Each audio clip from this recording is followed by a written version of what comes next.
Hello बच्चों, कैसे हो? उम्मीद है कि आप लोग अच्छे होंगे। सो वेलकम टू आयाम एजुकेशन। हमारा जेई मेंस का सीरीज चल रहा है जिसमें हमने मॉर्निंग शिफ्ट के 21 जनवरी के क्वेश्चंस के सोल्यूशन आपको प्रोवाइड करवा दिए हैं। आज हम लोग देखेंगे जेई मेंस फिजिक्स सेशन 1 21 जनवरी इवनिंग शिफ्ट का। ठीक है, तो लेट्स स्टार्ट।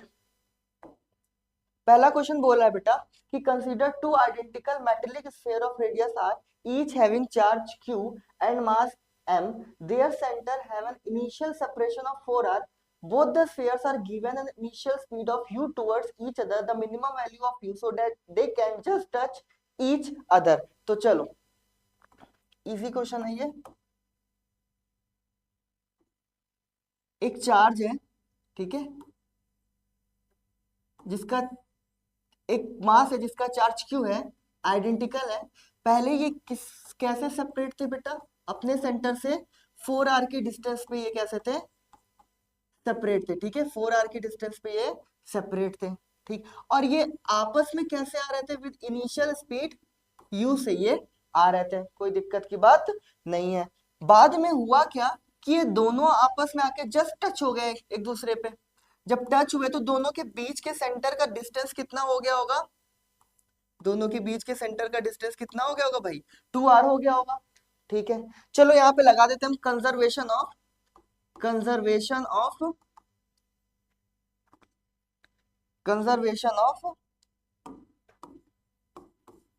Mechanical energy. ठीक है, कंजर्वेशन ऑफ मैकेनिकल एनर्जी लगा लेते हैं। Kinetic energy initial plus potential energy initial is equal to kinetic energy final plus potential energy final. ठीक है, चलो, तो काइनेटिक एनर्जी इनिशियल कितनी रही होगी बेटा? तो दो मास है तो 2 × ½ और इनिशियल स्पीड दोनों की कितनी है? Half M U square. ठीक है, ये रही होगी। प्लस पोटेंशियल एनर्जी क्या रही होगी? तो पोटेंशियल एनर्जी इन दोनों मास में दो वजह से होगी, दो कारणों से होगी। एक तो ग्रेविटेशनल पोटेंशियल एनर्जी, एक तो इलेक्ट्रोस्टैटिक पोटेंशियल एनर्जी। तो इलेक्ट्रोस्टैटिक पोटेंशियल एनर्जी कितनी हो जाएगी? k⁴ डिवाइडेड बाय कितना हो जाएगा तुम्हारा? 4 minus gravitational potential energy gm² divided by 4। ठीक है, is equal to kinetic energy final. आपस में टच होने के बाद इसकी फाइनल वेलोसिटी कितनी हो गई होगी? 0। तो काइनेटिक एनर्जी फाइनल कितना हो गया होगा आपका? 0। पोटेंशियल एनर्जी फाइनल कितना हो गया होगा बेटा? तो पोटेंशियल एनर्जी फाइनल हो गया होगा आपका k⁴ डिवाइडेड बाय 2r। अब डिस्टेंस कितनी है? 2r है, minus gm² divided by 2r। कोई दिक्कत नहीं, इन सब को हम किधर भेज देंगे? उधर भेज देते हैं। चलो ठीक है, नेक्स्ट पेज में करते हैं। तो यहां से 2 से 2 यहाँ पर क्या हो जाएगा? कट जाएगा। ठीक है, तो क्या है बेटा? यहाँ पर बचा आपका mu² इसको इधर भेज दिए तो माइनस हो जाएगा, इसको इधर भेज दिए तो क्या हो जाएगा? माइनस हो जाएगा। तो कितना हो गया आपका?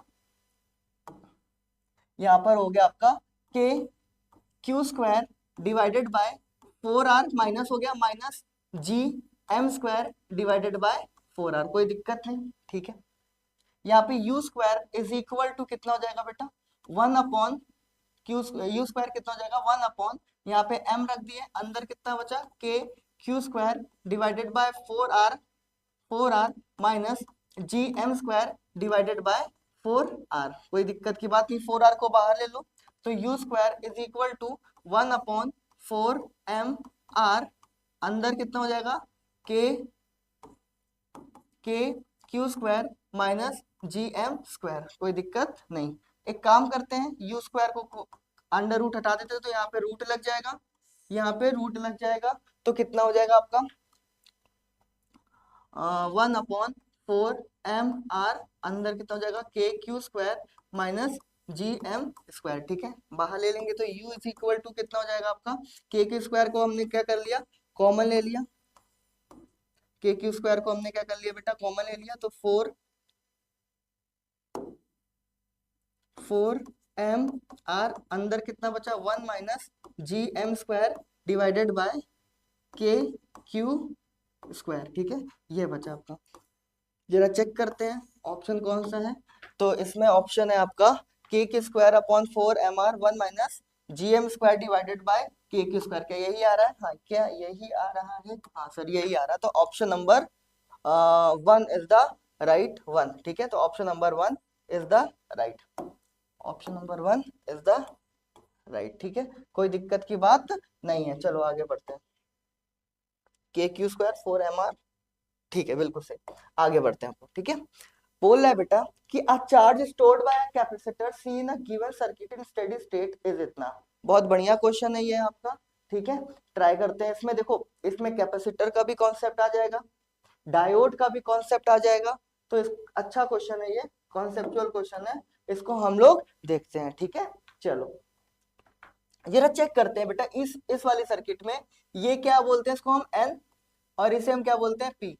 एन वाला जो है किससे कनेक्ट है, पॉजिटिव से कनेक्ट है, और ये जो पी वाला है ये किससे कनेक्ट है, निगेटिव से कनेक्ट है। डेट मींस ये रिवर्स बाइस्ड हो गया। रिवर्स बाइस्ड हो गया तो इसमें करंट कोई भी फ्लो नहीं करेगी।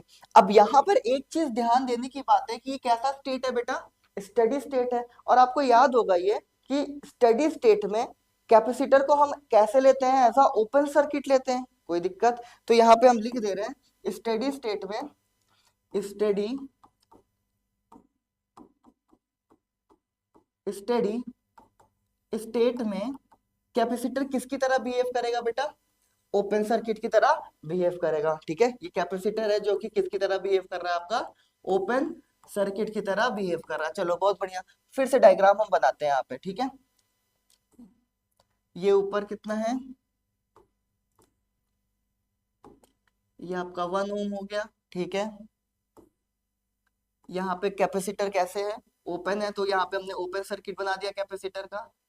यहाँ पे ये आपका 2.5 वोल्ट है, 2.5 वोल्ट, ये 1 ओम, ठीक है। यहाँ पे कैपेसिटर आपका ओपन सर्किट है, ये 2 ओम है, ठीक है। कैपेसिटेंस कितना दे रखा है आपका, 5 माइक्रो फेरेड दे रखा है, ठीक है। और नीचे नीचे कोई सर्किट नहीं है, तो ये तो सर्किट बेकार है, ये वाली सर्किट बेकार है, 3 ओम वाली। और ये तुम्हारा कैसा है, फॉरवर्ड बायस है, क्योंकि पी वाला पी से जुड़ा है और एन वाला नेगेटिव से जुड़ा हुआ है, ठीक है। तो यहाँ से करंट आपकी फ्लो करेगी और ये पे क्या होगा बेटा, 4 ओम होगा, ठीक है। कोई दिक्कत की बात नहीं है, यहाँ से करंट आपकी क्या होगी, फ्लो होगी, कोई दिक्कत नहीं। चलो अब एक काम करते हैं, इक्विवेलेंट रेजिस्टेंस निकाले थे, तो आर जो इक्विवेलेंट होगा वो कितना हो जाएगा, करंट आपकी यहाँ से आएगी, यहाँ तो जाएगी नहीं करंट, ओपन सर्किट है। तो आर इक्विवेलेंट कितना हो जाएगा आपका, 5 ओम, आर इक्विवेलेंट आ गया। अब आपको क्या निकालना है, आप एक काम करो, पोटेंशियल अक्रॉस पुट, आप करंट, टोटल करंट निकालो सबसे पहले। तो करंट टोटल कितनी हो जाएगी, V डिवाइडेड बाय R, तो V कितना है 2.5 डिवाइडेड बाय R कितना है इतना, तो ये कितना हो जाएगा बेटा 0.5 एम्पियर। तो करंट आपकी आ गई 0.5 एम्पियर, इतनी आ गई आपकी करंट, कोई दिक्कत की बात नहीं है। चलो अच्छा एक चीज बताओ, हमें क्या निकालना है, चार्ज निकालना है इस कैपेसिटर पे। तो एक काम करते हैं, अगर हमको इसके अक्रॉस पोटेंशियल पता चल जाए तो कंफर्म है कि इसके अक्रॉस भी पोटेंशियल इसके बराबर होगा, ठीक है। तो एक काम करते हैं, हम पोटेंशियल पोटेंशियल अक्रॉस 4 ओम निकालते हैं। तो पोटेंशियल कितना हो जाता है बेटा, आई, करंट कितनी जा रही है 1 डिवाइडेड बाय 2, 0.5 जो कि था, और आर कितना है इतना है, तो कटा, तो कितना आ गया 2 वोल्ट। तो इसके अक्रॉस पोटेंशियल कितना है 2 वोल्ट, तो इसके अक्रॉस भी पोटेंशियल कितना होगा आपका 2 वोल्ट होगा। इस कैपेसिटर के भी अक्रॉस पोटेंशियल कितना होगा 2 वोल्ट होगा, कोई दिक्कत की बात नहीं है। हमें क्या निकालना है, चार्ज निकालना है। तो चार्ज कितना होता है, Q is equal to C into V. तो Q is equal to C, C कितना है आपका, कैपेसिटेंस आपका दे रखा 5 माइक्रोफेरेड, और पोटेंशियल कितना आ गया आपका 2, तो कितना आ गया आपका 10 माइक्रो कूलम चार्ज आ गया। चेक करते हैं, तो हाँ answer number, option number 2 is the right one, option number 2 is the right one. चलो आगे बढ़ते हैं अपन, है ना। नेक्स्ट क्वेश्चन बोल रहा है बेटा कि the total length of a potentiometer wire given AB is 50 centimeter in the arrangement as shown in the figure. If P is the point where the galvanometer shows zero reading, then the length AP is. आसान question है, ज्यादा tough question नहीं है। Balance Wheatstone bridge बन रहा है यहाँ पे, एप्लीकेशन इसका यूज होगा। चलो करते हैं, इसी में हो जाएगा ये क्वेश्चन। तो ये टोटल लेंथ कितनी दे रखी है आपकी, ये टोटल लेंथ आपकी कितनी दे रखी है, 50 सेंटीमीटर की टोटल लेंथ दे रखी है, ठीक है। अगर हम इसको x मान लें, इसको हम x मान लें, तो ये कितना हो जाएगा बेटा, ये हो जाएगा 50 माइनस एक्स हो जाएगा क्या, बिल्कुल सही। और क्योंकि इसका जो डिफ्लेक्शन है ये जीरो दिखा रहा है, ये डिफ्लेक्शन जीरो दिखा रहा है, तो हम ये ऐसे लिख सकते हैं क्या, 6 डिवाइडेड बाय, अरे Wheatstone bridge, balance Wheatstone bridge बन रहा है ना, 6 divided by x is equal to 4 divided by 50 minus X, 50 minus X, ठीक है। 2 से काट लेते तो 2 3 जा 6, 2 2 जा 4, ठीक है। और कुछ कट रहा नहीं, तो यहाँ पे हो गया 3 divided by X is equal to 2 divided by 50 minus X. इधर मल्टीप्लाई कर देते तो कितना हो जाएगा बेटा, 150 minus 3x is equal to 2x। इधर चला जाएगा तो ये हो जाएगा आपका 5x इज इक्वल टू 150, तो x इज इक्वल टू कितना आ गया आपका 30। तो आंसर इज 30 सेंटीमीटर, ठीक है। तो ऑप्शन नंबर कितना हो जाएगा आपका, second is the right one. Hope समझ में आया होगा, इजी क्वेश्चन था ये। नेक्स्ट क्वेश्चन बोल रहा है, ये अच्छा क्वेश्चन है। नेक्स्ट क्वेश्चन बोल रहा है बेटा, a capacitor C is first charge fully with potential difference V naught. एक कैपेसिटर है सी जो कि चार्ज किया गया, पोटेंशियल डिफरेंस है, फिर उसको क्या कर दिया गया, बैटरी से डिस्कनेक्ट कर दिया गया। The charge capacitor is connected across inductor. गजब, एक चार्ज कैपेसिटर है जो किससे कनेक्ट कर दिया गया बेटा, इंडक्टर से। दैट मींस ये किसका, कौन सा सर्किट बन रहा है, एलसी सर्किट। कहीं ना कहीं ये एलसी ऑसिलेशन का क्वेश्चन होगा, रेजोनेंस वाला कंडीशन आएगा। In T second 25% of initial energy in the capacitor is transferred to the inductor.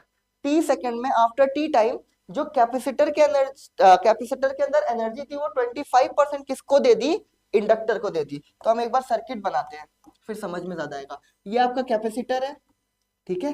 Capacitor के साथ कौन जुड़ा हुआ है बेटा, अरे बोलो भाई, कौन जुड़ा हुआ है, इंडक्टर जुड़ा हुआ है। ये आपका क्या है, कैपेसिटर है, ठीक है। बहुत बढ़िया, ये कैपेसिटर है, ठीक है। इस कैपेसिटर ने after t is equal to T second पे इसने कुछ एनर्जी क्या कर दी, इसको दे दी। कितनी दे दी बेटा, 25% ऑफ एनर्जी इसको दे दी, ठीक है।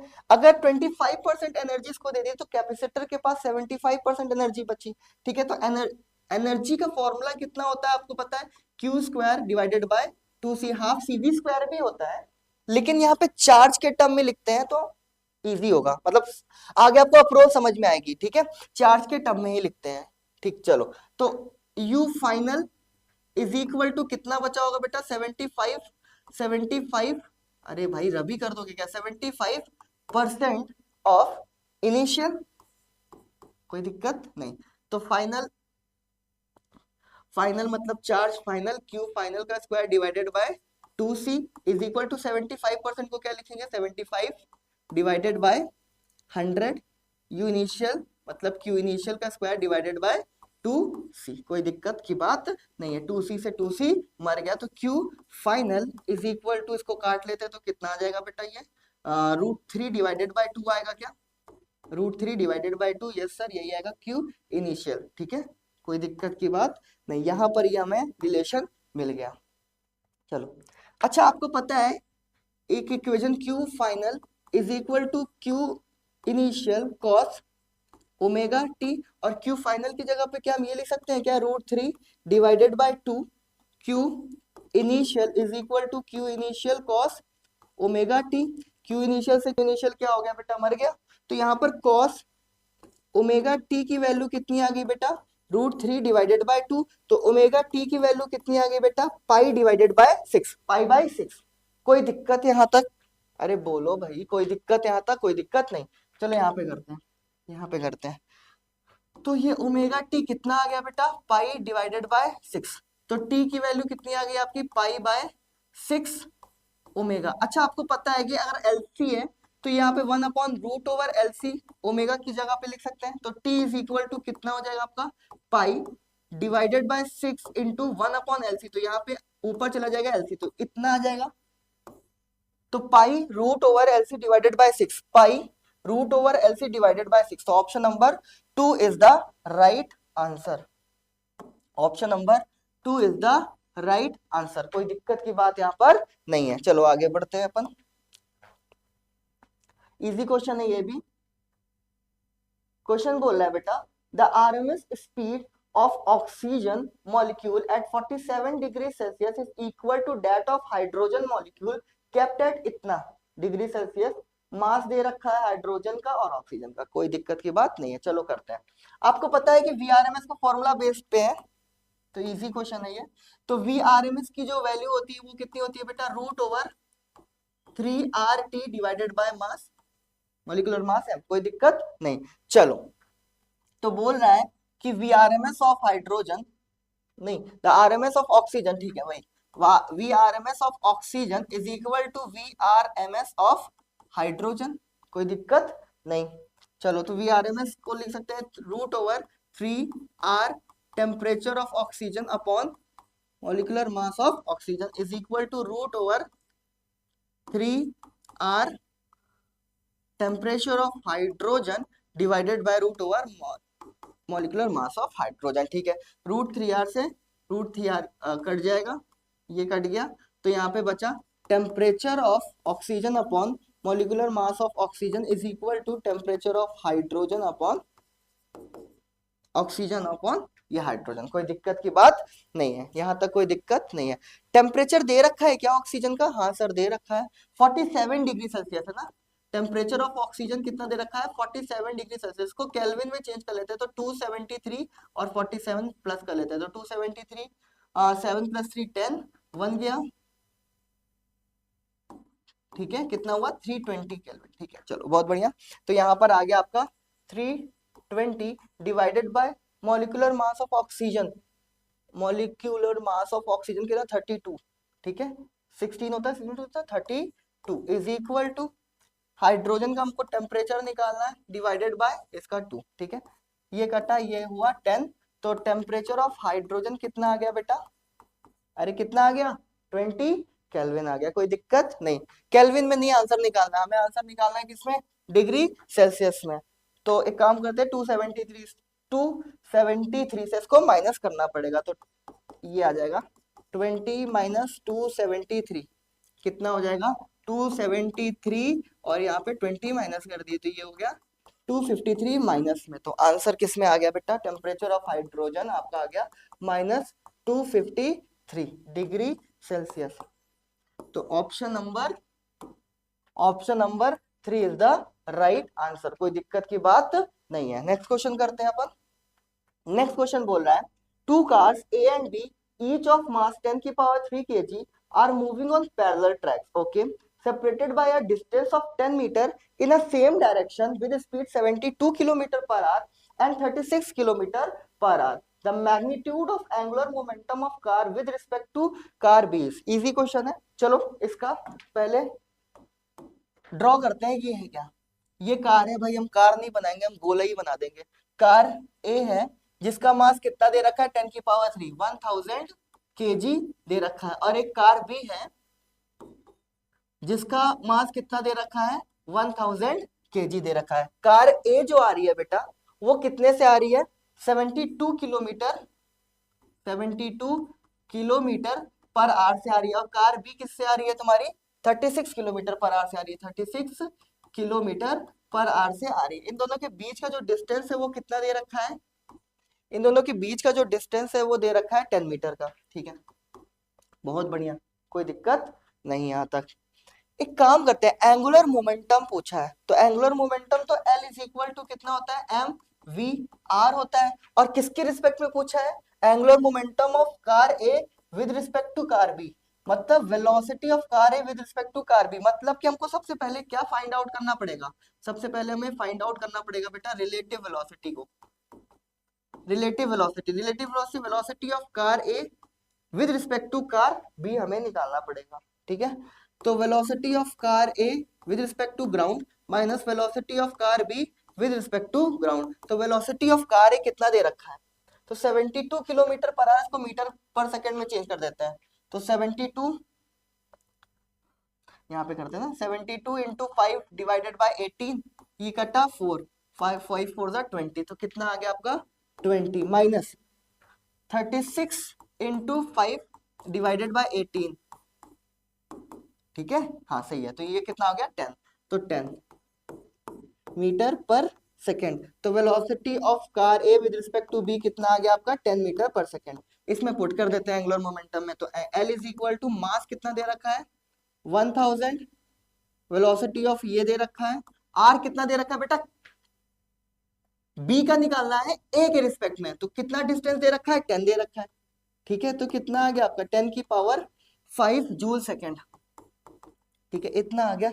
तो option number 2 is the right, option number 2 is the right one. कोई दिक्कत की बात यहाँ पर नहीं है। आगे बढ़ते हैं अपन। ठीक है, चलो आगे बढ़ते हैं। क्वेश्चन है द पुली, क्वेश्चन है the pulley shown in the figure is made using a thin rim and two rods of length equal to diameter, okay, of the rim. The rim and each rod have a mass m. बहुत बढ़िया question. The two block of mass m and m are attached to the end of light string passing over the pulley, which is hinged to rotate freely in vertical plane about its center. The magnitude of acceleration experienced by the block is, magnitude of acceleration आपको find out करना है। तो generally इसमें option नहीं है, मैं direct इसको solve करता हूँ। ठीक है, कोई इतना बड़ा इशू नहीं है, ऑप्शन की हम लोगों को रिक्वायरमेंट नहीं होनी चाहिए, हम लोगों को सॉल्व करना पड़ेगा। ठीक है, तो देखो इसको हम बनाते हैं। यहाँ पे अच्छा क्वेश्चन है ये, यहाँ पे रोटेशन का भी कॉन्सेप्ट आ जाएगा और मैकेनिक्स का भी, मतलब न्यूटन लॉज ऑफ मोशन और रोटेशन दोनों का कॉन्सेप्ट यहाँ पे मिला जुला है और अच्छा क्वेश्चन है ये। चलो ठीक है, यहाँ पे तो थोड़ा समझते हैं क्वेश्चन को पहले, क्वेश्चन को पहले थोड़ा समझते हैं बेटा। यहाँ पे बोल रहा है कि एक रॉड ये दे रखी है, एक रॉड ये दे रखी है और एक ये रिंग है। ठीक है, एक रॉड ये दे रखी है, एक रॉड ये है और एक रिंग है। ठीक है, ये रोटेट कर रही है इस एक्सिस के अबाउट। ठीक है, और यहाँ पर आपका क्या है, ये मास आपके लटके हुए हैं। ठीक है, कोई बात नहीं, अब फिर बनाते हैं इसको क्वेश्चन को।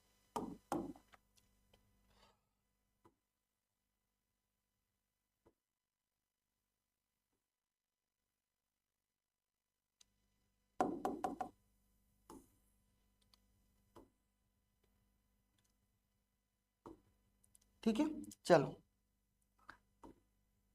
यहाँ पे स्मॉल मास m है और यहाँ पर आपका क्या है कैपिटल मास m है। ठीक है, चलो यहाँ पे टेंशन आपका हमने ले लिया T2, यहाँ पे टेंशन आपका ले लिया T1। ठीक है, यहाँ पे नीचे लग रहा है mg, यहाँ पे लग रहा है बेटा कैपिटल M जी। कोई दिक्कत की बात नहीं, हम ये मान रहे हैं जो कैपिटल M वाला मास होगा वो बड़ा होगा तो एक्सेलरेशन किधर साइड होगा, नीचे के साइड, इसे इधर एक्सेलरेशन किधर के साइड होगा, ऊपर के साइड होगा। ठीक है, कोई दिक्कत की बात नहीं है। चलो आगे बढ़ते हैं। अब इसका हम एफबीडी बनाते हैं।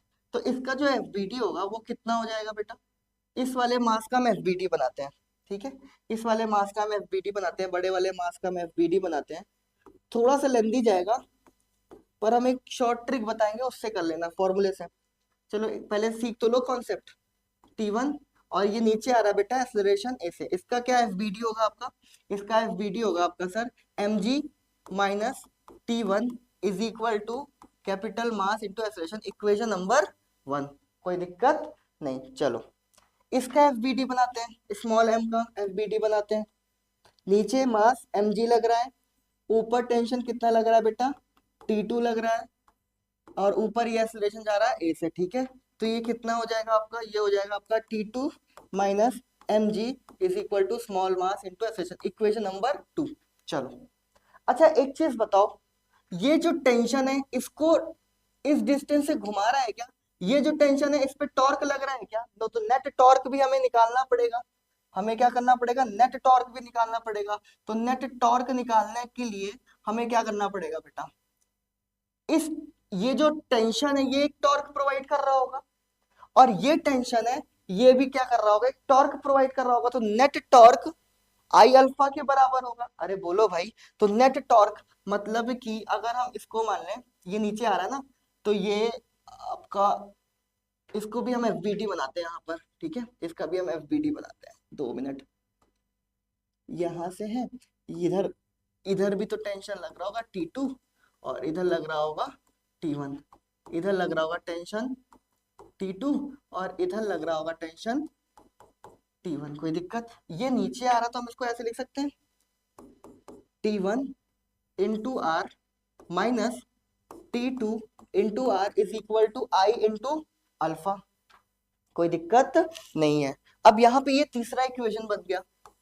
अब यहाँ पे एक और चीज आपको ध्यान देनी पड़ेगी कि ये क्या है आपका बेटा, moment of inertia. Moment of inertia निकालना पड़ेगा आपको। मोमेंट ऑफ इनर्शिया किस किस का निकलेगा? एक तो ये रिंग है, एक तो ये रिंग है, इसका मोमेंट ऑफ इनर्शिया, एक ये रॉड है, इसका मोमेंट ऑफ इनर्शिया। काफी लेंदी क्वेश्चन है ये, ठीक है। तो इस रिंग का मोमेंट ऑफ इनर्शिया कितना हो जाएगा आपका mr², ठीक है, प्लस इस रॉड का मोमेंट ऑफ इनर्शिया कितना हो जाएगा? तो इस रॉड का मोमेंट ऑफ इनर्शिया, दो रॉड है तो यहाँ पे 2 से मल्टीप्लाई कर देंगे, ये हो जाएगा m, और यहाँ पे डिस्टेंस कितनी है यहाँ पे हम करते हैं तो I is equal to mr² plus दो रॉड है तो 2 into m into 2r mr² है ना, तो m2r का स्क्वायर डिवाइडेड बाय 12, ये होगा क्या? चलो तो 2 6 12 हो गया, ठीक है। और यहाँ पे mr² प्लस यहाँ पे कितना हो गया m4r², ठीक है, m4r² डिवाइडेड बाय 6, तो ये कटा तो 2 3 6 2 2 4, तो यहाँ पर मोमेंट ऑफ इनर्शिया कितना आ गया? नेक्स्ट क्वेश्चन करते हैं, नेक्स्ट पेज पे करते हैं। मोमेंट ऑफ इनर्शिया आपका आ गया यहाँ पर mr², ये कटा हाँ, और 2mr² bye 3, mr² plus 2mr² divided by 3, ये आ गया। इसका एलसीएम ले लेते हैं तो कितना आ जाएगा आपका 3 आ गया, तो ये जाएगा 3mr² प्लस 2mr², तो मोमेंट ऑफ इनर्शिया कितना आ गया बेटा 5mr² डिवाइडेड बाय 3। इतना मोमेंट ऑफ इनर्शिया आ गया, ठीक है, इतना मोमेंट ऑफ इनर्शिया आ गया। और इस जगह पर हमने क्या कर दिया, आई की वैल्यू को पुट कर दिया। चलो तो T1r minus T2r is equal to 5/3 mr² into alpha. Alpha की जगह पे बेटा पता है a इज इक्वल टू कितना होता है, r अल्फा होता है, तो अल्फा इज इक्वल टू क्या लिख सकते हैं a डिवाइडेड बाय r, तो यहाँ पर हमने क्या कर देते हैं अल्फा की जगह पे a डिवाइडेड बाय r। अब ये तीसरा इक्वेशन आपका बन गया। इस तीन इक्वेशन को आपको क्या करना पड़ेगा, सॉल्व करना पड़ेगा, और इस तीन इक्वेशन को सॉल्व करने के बाद आपको आंसर मिलेगा। तो ये बड़ा लेंदी मेथड हो जाएगा। इसका एक इजी सा शॉर्ट ट्रिक, एक फॉर्मूला होता है, डिराइव्ड करा हुआ फॉर्मूला होता है, उसको मैं बताता हूँ, नहीं तो ये करते जाओगे ना, और ये आपको यहाँ पे डिफरेंस ले लेना। अब इसमें से जो बड़ा होगा वो क्या हो जाएगा, एक दूसरे से माइनस होके यहाँ पे सॉल्व होके नेगेटिव साइन से वो एडजस्ट हो जाएगा। लेकिन हम आगे बढ़ते हैं, इसको हम ऐसे नहीं करते हैं, एक काम करते हैं, दूसरा मेथड, सेकंड मेथड करते हैं इसको, सेकंड मेथड। चलो एक काम करते हैं बेटा, एक्सेलरेशन निकालना है ना, तो एक्सेलरेशन निकालना है तो एक काम करें कि ये जो बड़ा वाला मास है mg, और इस छोटे वाले मास mg से हम क्या कर देते हैं, माइनस कर देते हैं, कुछ नहीं करना, mg minus mg divided by total mass ले लेते हैं पूरे सिस्टम का। तो टोटल इफेक्टिव मास कितना होगा पूरे सिस्टम का, तो टोटल इफेक्टिव मास होगा एक तो m, एक तो बड़ा वाला m, एक तो I। कोई दिक्कत नहीं, ठीक है, ठीक है। I क्या है आपका, ऐसे मत लिखो, ये टोटल इफेक्टिव मास लिखो ना, तो यहाँ पर एक काम करो, I इज इक्वल टू कितना होता है बेटा mr² होता है, तो टोटल इफेक्टिव मास जो कि घूम रही है वो कितना हो जाएगा I डिवाइडेड बाय r², तो यहाँ पर हमने लिख दिया I डिवाइडेड बाय r²। तो A इज इक्वल टू कितना हो गया आपका, G कॉमन हो गया आपका m minus small m upon, ठीक है, यहाँ पे small m plus capital M plus I की जगह पे हम क्या ये लिख सकते हैं, बिल्कुल लिख सकते हैं, तो 5/3 mr² डिवाइडेड बाय r² से r² कट गया, ठीक है। तो एक्सेलरेशन कितना आ गया आपका g ब्रैकेट में m माइनस m अपॉन, ये हो गया m plus 5m divided by 3। इसका एक काम कर लेते हैं, हम एलसीएम ले लेते हैं, तो एक्सेलरेशन कितना आ जाएगा g capital M minus small m divided by small m, और यहाँ पर आ जाएगा आपका 3 एलसीएम आ जाएगा, ठीक है, 3 एलसीएम आ जाएगा यहाँ पर, और यहाँ पे हो जाएगा 3m 3m प्लस 5m। चलो तो यहाँ पे एक्सेलरेशन कितना आ गया आपका, g capital M minus small m divided by यहाँ पर आ गया आपका स्मॉल m प्लस यहाँ पर आ गया आपका 8 कैपिटल M डिवाइडेड बाय 3। तो ये आपका टोटल एक्सेलरेशन आया, ये आपका टोटल एक्सेलरेशन आया, ये आपका टोटल एक्सेलरेशन आया। ठीक है, क्या हो गया भाई, चलो ये आपका टोटल, अरे बहुत बढ़िया, ये आपका टोटल एक्सेलरेशन आया। होप कि कोई दिक्कत नहीं होगी, या ऑप्शन से आपको मिला लेना, ये ऑप्शन आपको मिल जाएगा। ठीक है, चलो आगे हम लोग बढ़ते हैं। इसमें कुछ कॉमन वगैरह हो रहा है क्या, जरा देख लो, इसमें कुछ भी कॉमन वगैरह तो नहीं हो रहा है। ठीक है, और भी कुछ भी नहीं हो रहा है, जी कॉमन हो गया। ठीक है ठीक है ठीक है, बिल्कुल परफेक्ट है, कोई दिक्कत की बात नहीं है। चलो आगे बढ़ते हैं अपन, आगे बढ़ते हैं। और क्वेश्चन नंबर 33 बोल रहा है बेटा, the kinetic energy of a simple harmonic oscillator is oscillating with angular frequency of 176। बोल रहा है कि the kinetic energy of simple harmonic oscillator, ठीक है, is oscillating with the angular frequency of इतना। तो यहाँ पर दे रखा है आपका ओमेगा ऑफ काइनेटिक एनर्जी दे रखा है, कितना दे रखा है, ओमेगा ऑफ काइनेटिक एनर्जी दे रखा है 176 रेडियन पर सेकेंड। एक काम करते हैं, पहले फ्रीक्वेंसी निकाल लेते हैं। तो ओमेगा कितना होता है आपका 2 पाई, और फ्रीक्वेंसी ऑफ काइनेटिक एनर्जी, क्योंकि यहाँ पे ओमेगा ऑफ काइनेटिक एनर्जी है, जरा ध्यान से सुनना, पहले हम फ्रीक्वेंसी निकाल रहे हैं सिंपल। तो फ्रीक्वेंसी ऑफ काइनेटिक एनर्जी कितना हो जाएगा, ओमेगा डिवाइडेड बाय 2 पाई। तो ओमेगा की वैल्यू 176 डिवाइडेड बाय 2, और पाई 22 अपॉन 7, कोई दिक्कत नहीं। तो 2 1 जा 2, 2 8 जा 16, 2 8 जा 16, और 11 से काटा तो 11 2 जा, और 11 8 जा। ठीक है, तो यहाँ पर आ गया आपका 2 1 जा 2, 2 4 जा 8, तो 7 4 जा 28। तो यहाँ पर आ गया काइनेटिक एनर्जी ऑफ फ्रीक्वेंसी कितनी आ गई आपकी, 28 हर्ट्ज आ गई, कोई दिक्कत नहीं है। बोला है the frequency of this simple harmonic oscillator, kinetic frequency kinetic energy की नहीं पूछा है, फ्रीक्वेंसी पूछा है सिंपल हार्मोनिक ऑसिलेटर की। जरा ध्यान से सुनना, हम एक एग्जांपल लेते हैं। यहाँ पर हमने क्या ले लिया, एक पेंडुलम ले लिया, जरा ध्यान से सुनना। यहाँ पे हमने पेंडुलम ले लिया। पेंडुलम क्या करेगा बेटा, एक ऑसिलेशन करेगा, यहाँ जाएगा, फिर यहाँ आएगा, फिर वापस ऐसे आएगा। जरा ध्यान सुनना, यहाँ गया, फिर यहाँ, यहाँ, जैसे ही यहाँ पर आया तो इसकी काइनेटिक एनर्जी कितनी हो गई, 0। और फिर यहां पर आया तो मेन पोजीशन पे काइनेटिक एनर्जी कितनी हो जाएगी बेटा, मैक्सिमम। फिर यहां गया तो इस पे काइनेटिक एनर्जी कितनी हो गई, 0। समझ में आ रहा है भाई, यहां गया काइनेटिक एनर्जी 0, मैक्सिमम मीन पे, एक्सट्रीम पे 0। ठीक, और फिर वापस काइनेटिक एनर्जी कितनी हो जाएगी यहाँ पर, मैक्सिमम। एक ऑसिलेशन पूरा, जरा ध्यान सुनो, ये गया, ये गया, ये एक ऑसिलेशन पूरा। तो एक ऑसिलेशन में काइनेटिक एनर्जी की फ्रीक्वेंसी कितनी बार है, 2 बार है।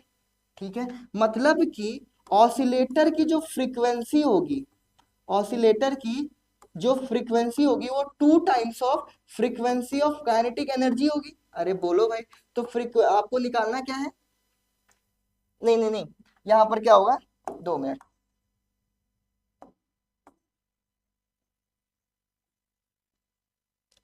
ऑसिलेटर की जो फ्रीक्वेंसी होगी, फ्रीक्वेंसी ऑफ काइनेटिक एनर्जी, ये 2 टाइम्स ऑफ ऑसिलेटर होगी। हाँ बिल्कुल सही, तो फ्रीक्वेंसी ऑफ ऑसिलेटर हमें निकालना है, तो 1/2 divided by frequency of kinetic energy, तो 1 डिवाइडेड बाय 2, और फ्रीक्वेंसी ऑफ काइनेटिक एनर्जी कितनी है, 28।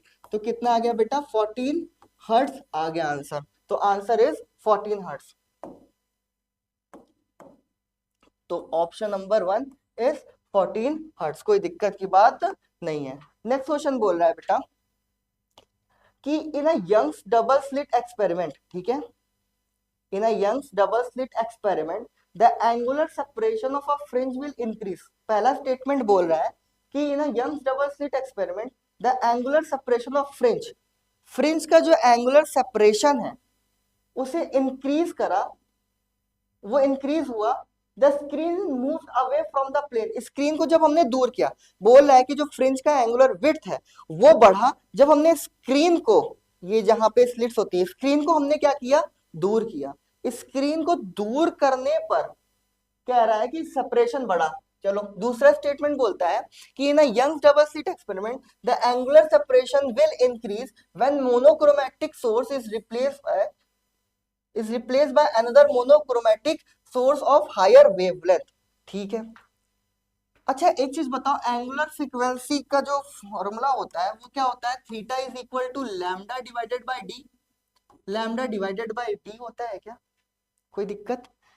ये जब स्क्रीन हम दूर करेंगे तो ये किस पे डिपेंड करेगा बेटा? कैपिटल डी पे डिपेंड करेगा। तो यहाँ पे तो ये स्टेटमेंट तो गलत होगी, क्योंकि जनरली कैपिटल डी पे तो डिपेंड नहीं कर रहा। ये लैम्डा, लैम्डा क्या है आपका? वेवलेंथ, वेवलेंथ पे डिपेंड कर रहा है। तो हमें ऑप्शन नंबर बोथ स्टेटमेंट नहीं सही है, ये सही है आपका, टू सही है। बोथ स्टेटमेंट वन एंड नहीं, both statement one and statement two are false. ये भी statement one is false but statement two is true. तो option number third is the right कि स्टेटमेंट वन इज फॉल्स। एक तो false है क्योंकि small D और लैम्डा पे डिपेंड कर रहा है, कैपिटल डी पे मतलब दोनों के बीच, दोनों स्क्रीन के बीच की डिस्टेंस पे डिपेंड नहीं कर रहा। दूसरा वेवलेंथ पे डिपेंड कर रहा है। यस, वेवलेंथ पे बिल्कुल डिपेंड कर रहा है। तो स्टेटमेंट वन फॉल्स है, स्टेटमेंट सेकेंड आपकी क्या है? ट्रू है। कोई दिक्कत की बात यहाँ पर नहीं। समझ में आ गया? Next question. नेक्स्ट क्वेश्चन बोल रहा है बेटा, a battery with EMF E and internal resistance R is connected across a resistance R. ठीक है। The power consumption in are will be maximum with. ठीक है। तो मैक्सिमम पावर थ्योरम लग जाएगा इसमें, इजी क्वेश्चन है। चलो बता देते हैं। P इज इक्वल टू कितना होता है बेटा? आई स्क्वायर आर होता है। ठीक है। बोला बैटरी विद ईएमएफ ई, एक बैटरी है जिसकी ईएमएफ ई है। A battery with EMF E is connected with internal resistance R। एक बैटरी है EMF E की जो किससे कनेक्ट है? इंटरनल रेजिस्टेंस R से कनेक्ट है। ठीक है। अक्रॉस अ रेजिस्टेंस R, और एक रेजिस्टेंस हमने एक्सटर्नल लगा दिया जिसका R रेजिस्टेंस है। ठीक है। The power consumption in R will be maximum, और इसमें बोल रहा है कि जो पावर कंजप्शन होगा इस R में वो क्या होना चाहिए आपका? मैक्सिमम होना चाहिए, यही क्वेश्चन बोल रहा है। तो power is equal to I square R होता है। ठीक है। तो आई इज इक्वल टू कितना होता है? E divided by total resistance. तो टोटल रेजिस्टेंस कितना है? R plus small R. ठीक है। तो यहां पर पुट कर देते, तो P is equal to I square की जगह पे E upon R plus small R का होल स्क्वायर इंटू आर। तो P इज इक्वल टू कितना हो गया बेटा? E square divided by R plus R का होल स्क्वायर इंटू आर। अच्छा, पावर हमें मैक्सिमम करना है तो DP divided by D R should भी क्या होना चाहिए? जीरो होना चाहिए, तभी क्या होगा? इसका स्लोप मैक्सिमम होगा। कोई दिक्कत? तो इसको अगर हम डिफरेंशिएट करते हैं तो डीपी डिवाइडेड बाय आर अगर हम डिफरेंशिएट करते हैं तो अगर हम इसको डिफरेंशिएट करेंगे तो ये मस्ट बी जीरो। जीरो हुआ तो बेटा R must be is equal to small R होगा। इसी को बोलते हैं maximum power theorem, maximum power theorem बोलते हैं। ठीक है। तो option number four is the right. तो इसको आप दिमाग में ही रखना, यहाँ पे डिफरेंशिएट करने मत चले जाना। ठीक है। तो R is equal to small R is the right one. कोई दिक्कत की बात यहाँ पर नहीं है। चलो आगे बढ़ते हैं अपन। इजी क्वेश्चन है ये तो, बहुत ही इजी क्वेश्चन है। क्वेश्चन बोल रहा है बेटा कि keeping the significant figure in view the sum of physical quantities 50.01 और 153.2 मीटर एंड 0.123 मीटर। अगर सिग्निफिकेंट फिगर है तो इसको ऐसे ही उड़ा देते हैं क्वेश्चन को। पहले एक काम करते हैं, इसको प्लस कर लेते हैं सबको। ठीक है। चलो तो यहाँ पर है 0.123 और यहाँ पे पॉइंट लगा देते हैं। यहाँ पे 2, यहाँ पे 2, यहाँ पे 315। ठीक है। 153.2 अरेंज कर लेते हैं इसको। और यहाँ पे क्या है बेटा? 52, तो यहाँ पे हो जाएगा 52.01। तो 0 1 0 0 0। ठीक है। यहाँ पे 0 0 0। चलो प्लस कर लेते हैं। तो ये 3 हो जाएगा, ये 3 हो जाएगा, ये 3 हो जाएगा, पॉइंट ये 5 हो जाएगा, 5 हो जाएगा, 5 5 10। और यहाँ पर कितना आ गया? इतना। तो आंसर कितना आ गया? 205.333। तो जनरली अब ये 5 से कम है तो कितना हो जाएगा? 205.3 is the right answer. 0.253 is the right answer. तो option number 3 is the right. Option number 3 is the right one. कोई दिक्कत की बात नहीं sorry, option number 4 is the right one.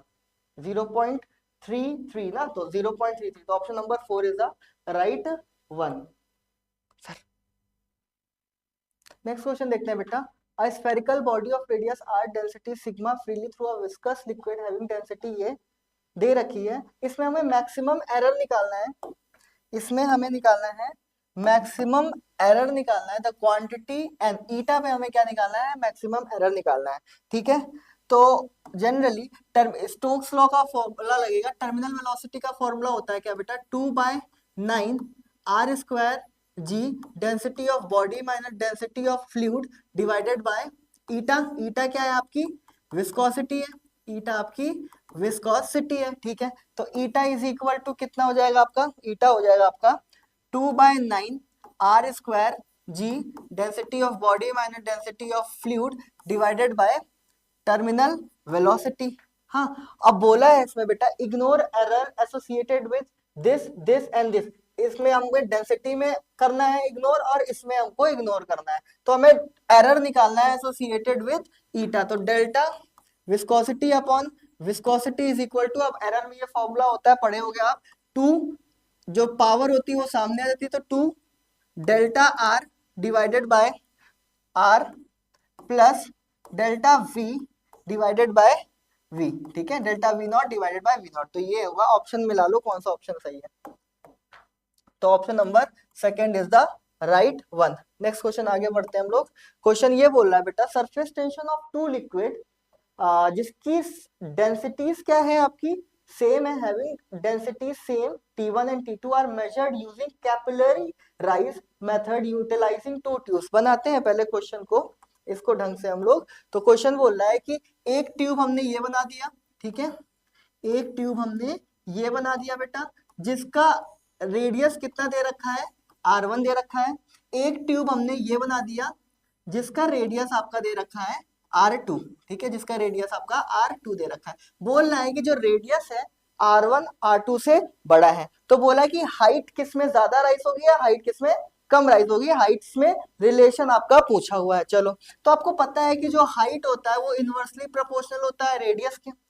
जितना कम रेडियस होगा किसी भी ट्यूब का उतना ज्यादा हाइट राइज करेगा। तो रेडियस इसमें किसका कम है, तो रेडियस इसमें किसका कम है बेटा, तो रेडियस इसमें R2 का आपका कम है। तो हाइट सबसे ज्यादा किसमें राइज करेगा, H2 is greater then H1 और डेंसिटी सेम है, तो कौन सा रिलेशन होगा, option number first is the right, H2 is greater then H1। ठीक है, नेक्स्ट क्वेश्चन करते हैं अपन। नेक्स्ट क्वेश्चन बोल रहा है बेटा, a river of width 200 metre is flowing from west to east. अच्छा क्वेश्चन है ये, with a speed of 18 kilometre per hour. Okay, a boat moving with a speed of 36 kilometre per hour in still water. एक boat है जो 36 kilometre per our से move कर रही है स्टिल वाटर में। ठीक है, फिर बोला है one round trip. One round trip का मतलब है बोट एक बैंक से दूसरे बैंक में गई फिर वापस सेम किनारे पर आ गई, तो उसको कितना मिनिमम टाइम लगा और कितना डिस्प्लेसमेंट हुआ, मतलब ड्रिफ्ट जनरली पूछा है। चलो बनाते हैं क्वेश्चन को। तो ये रिवर है आपकी, ठीक है, ये आपकी रिवर है। ठीक है, रिवर का जो विड्थ दे रखा है बेटा, रिवर का जो विड्थ दे रखा है वो कितना दे रखा है आपका, 200 मीटर का रिवर का विड्थ दे रखा है। ठीक है, रिवर का जो विड्थ है वो 200 मीटर का आपका विड्थ दे रखा हुआ है। ठीक है, ये बोट है यहाँ पर आपकी, ए बोट है। ठीक है, ये बोट जो गई है कितनी वेलोसिटी से गई है, 36 किलोमीटर पर आवर की वेलोसिटी से ये गई है, 36 किलोमीटर पर आवर की वेलोसिटी से गई है।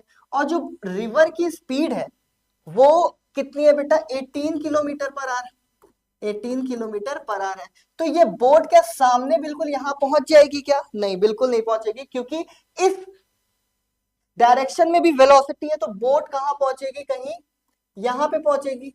पहुंचना चाहती थी यहां लेकिन पहुंच गई बेचारी यहां, तो ये कितना ड्रिफ्ट कर गया, तो ये हमें निकालना है, ये हमें ड्रिफ्ट की वैल्यू हमें निकालनी है। ठीक है, और वापस बोट क्या हुई, यहां पहुंचने के बाद वापस सेम अपनी जगह पर आई, सेम बैंक पे आई, तो सेम बैंक पे आएगी तो ये यहां पर आएगी। ठीक है, चलो बहुत बढ़िया। तो सबसे पहले हम टाइम निकालते हैं, तो टाइम कितना होगा आपका, टाइम होता है बेटा width divided by velocity of boat with respect to river cos theta.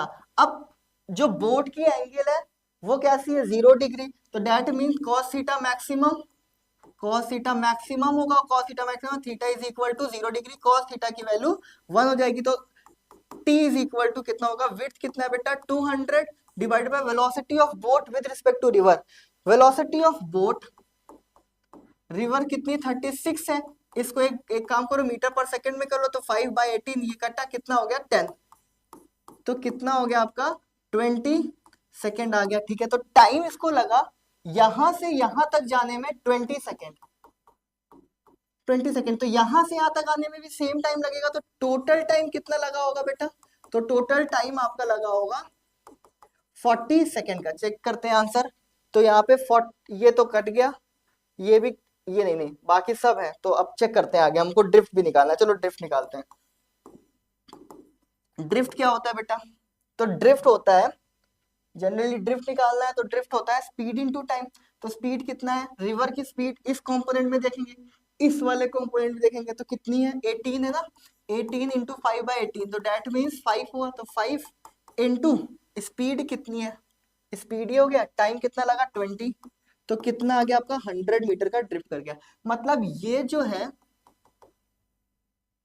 जो है कितना मीटर कर गया बेटा 100 मीटर का ड्रिफ्ट कर गया, और यहाँ पर भी आने पे भी कितना ड्रिफ्ट करेगा 100 मीटर का ड्रिफ्ट करेगा, और ये 100 मीटर है, तो टोटल कितना ड्रिफ्ट कर गया आपका 200 मीटर का ड्रिफ्ट कर गया, तो 40 सेकेंड और 200 मीटर, तो 40 सेकेंड और 200 मीटर, तो option number third is the right one, option number third is the right one. Next question करते हैं, क्वेश्चन बोला है कि टू अननोन रेजिस्टेंस, ठीक है, two unknown resistance R ohm and 2 R ohm and one unknown resistance X ohm are connected in a circuit, ठीक है, is shown in the figure. If the equivalent resistance between point A and B in the circuit is X ohm, then the value of X is, X की value आपको find out करनी है। चलो easy question है, बहुत ज्यादा tough नहीं है, बस इसमें कैलकुलेशन है, उस कैलकुलेशन को हमको देखना पड़ेगा, ठीक है। चलो करते हैं अपन, हाँ पहले हम क्या करते हैं सर्किट बनाते हैं, ठीक।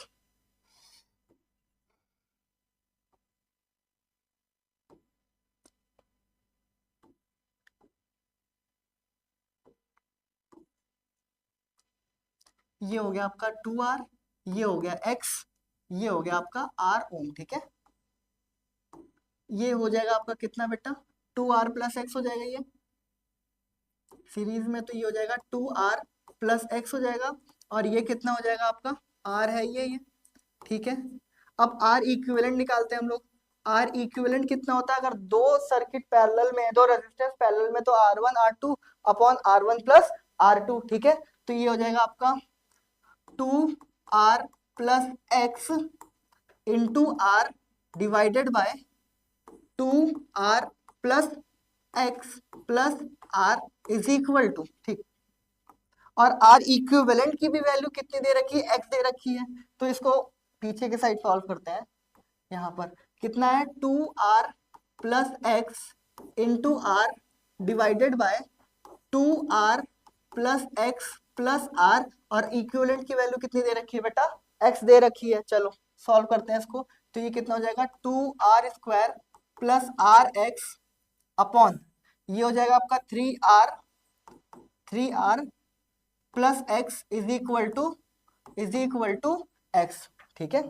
चलो इधर उसको भेज देते हैं, तो हो जाएगा 2R² plus R X is equal to कितना हो गया आपका 3RX प्लस एक्स स्क्वायर। चलो तो ये यहाँ पे x² plus 3RX minus RX minus 2R², तो ये हो जाएगा x² plus 2RX minus 2R², ठीक है।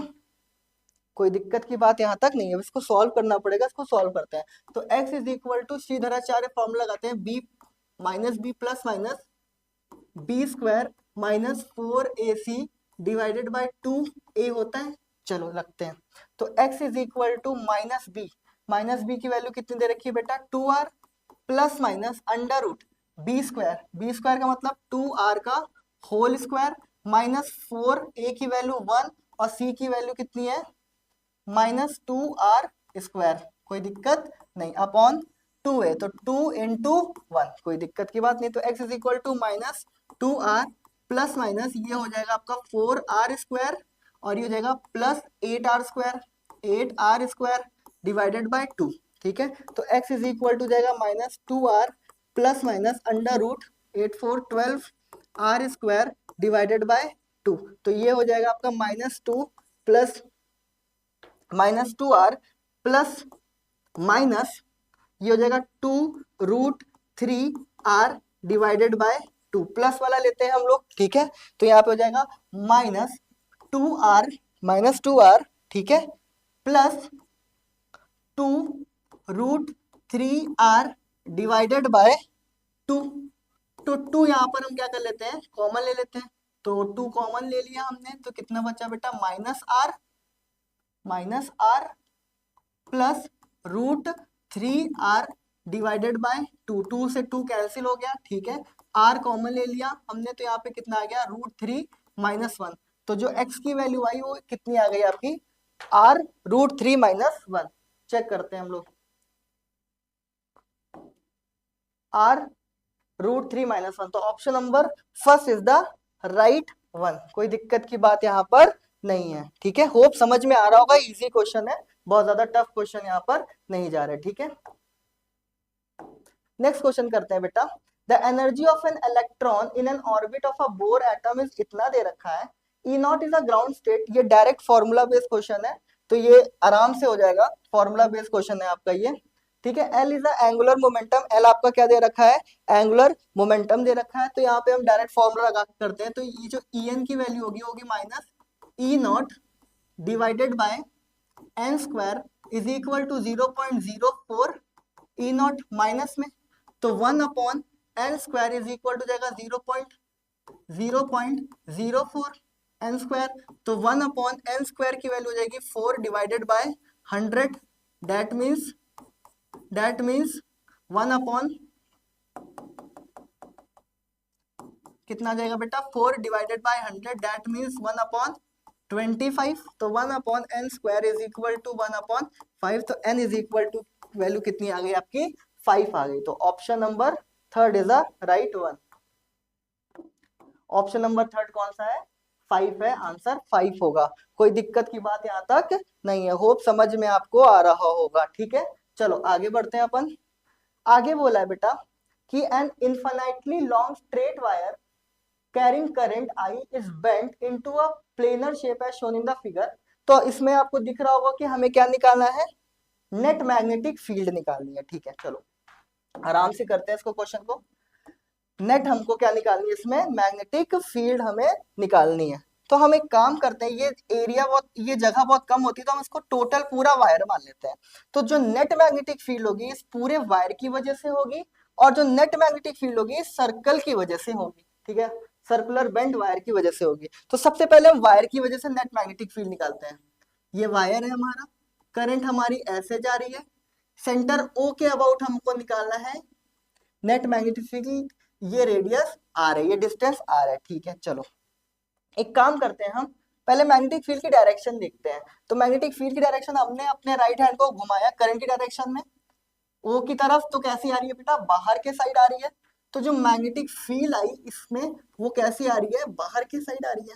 और स्ट्रेट वायर की वजह से जो मैग्नेटिक फील्ड होगी वो कितनी हो जाएगी, μ0/2 I डिवाइडेड बाय आर। और कैसी आ रही है तुम्हारी, बाहर के साइड, और बाहर के साइड है तो मतलब आई क्या, देखो बाहर के साइड एक्स वाला दिखा रहा है, और एक्स वाला कैसे है, बाहर के साइड है, तो हम यहाँ पे लिख दे रहे हैं आई कैप, कोई दिक्कत की बात नहीं। तो उसको फिर से लिख रहे हैं, B is equal to μ0/2 I divided by R I cap. ठीक है, कोई दिक्कत यहाँ तक, कोई परेशानी, होप समझ में आ रहा होगा। ठीक है, एक सर्कुलर, अब इस बेंड वायर की वजह से लेते हैं। ठीक है, ये बेंड वायर है हमारा, सर्कुलर वायर है, ये इसका सेंटर ओ है, इसके अबाउट हमको क्या निकालनी है बेटा, मैग्नेटिक फील्ड निकालनी है। अपने राइट हैंड को हमने करंट की डायरेक्शन में घुमाया, कैसे आ रही है मैग्नेटिक फील्ड, अंदर के साइड। तो इसमें जो मैग्नेटिक फील्ड आ रही है वो कैसे आ रही है बेटा, अंदर के साइड आ रही है। ठीक है, चलो तो मैग्नेटिक फील्ड कितना हो जाएगा आपका, B इज इक्वल टू, इसको B1 ले लेते हैं, B2 is equal to μ0/2 I divided by R, और अंदर के साइड है, बाहर के साइड एक्स आई कैप था तो अंदर के साइड कितना हो जाएगा माइनस आई कैप, कोई दिक्कत नहीं। चलो अब हम क्या करते हैं, नेट मैग्नेटिक फील्ड निकालते हैं। तो जो नेट मैग्नेटिक फील्ड होगा बेटा वो कितना हो जाएगा आपका B1 प्लस B2। तो B1 की वैल्यू कितनी थी, mu not upon 2 pi I upon R, और कैसा था आई कैप, सही है ना, प्लस B2 कितना था mu not upon 2 I divided by R, और ब्रैकेट में क्या था बेटा माइनस आई कैप। चलो तो mu not upon 2 pi I divided by R, I divided by R minus minus ये हो गया आपका mu not minus mu not upon 2 I divided by R, कोई दिक्कत की बात यहाँ पर नहीं है। चलो तो एक काम करते हैं हम लोग, mu not I upon 2 R को हमने कॉमन ले लिया, तो अंदर कितना बचा 1 अपॉन पाई माइनस 1 बचा, और ये आई कैप है ये। चलो ठीक है, तो ये हो गया mu not I upon 2 R, और यहाँ पे हमने पाई का एलसीएम ले लिया, तो पाई एलसीएम ले लिया तो यहाँ पे पाई माइनस 1 होगा, सॉरी यहाँ पर होगा आपका 1 माइनस पाई हो जाएगा, कोई दिक्कत की बात नहीं है। चलो तो ये हो जाएगा आपका mu not I upon 2 pi R, और अगर हम पाई माइनस 1 लिखते हैं यहाँ पे आई कैप में, तो यहाँ पे हमको क्या लेना पड़ेगा माइनस, ठीक है। तो चेक करते हैं हम लोग आंसर इसका, तो answer is minus mu not I 2 pi R, जरा चेक करते हैं, minus mu not I 2 pi R, और अंदर कितना है आपका पाई माइनस 1 आई कैप, तो ये है पाई माइनस 1 आई कैप। तो option number second is the right one. तो ऑप्शन नंबर सेकंड कैसा है आपका, सही है बिल्कुल। कोई दिक्कत यहाँ तक बेटा, कोई परेशानी, कोई दिक्कत कोई परेशानी नहीं होगी। चलो आगे बढ़ते हैं हम लोग। क्वेश्चन बोल रहा है बेटा कि a large drum having radius R is spinning around its axis with angular velocity omega as shown in figure, ठीक है। The minimum value of omega so that the body of mass remains stuck to the inner wall of the drum taking the coefficient of friction between the drum and mass m is mu. Easy question है बहुत, हमको कुछ नहीं करना है, बस इस मास को क्या करना है, गिरने से बचाना है। अब इस मास को गिरने से हम कैसे बचाएंगे, जरा चेक करते हैं। तो वही पूछा कि इस मास मिनिमम वैल्यू ऑफ, क्या पूछा इसमें, the minimum value of omega, वही पूछा ना कि ओमेगा की वो मिनिमम वैल्यू बताओ जिसमें हम ये मास इस ड्रम के साथ क्या रहे, सेफली स्टक रहे। चलो बनाते हैं डायग्राम।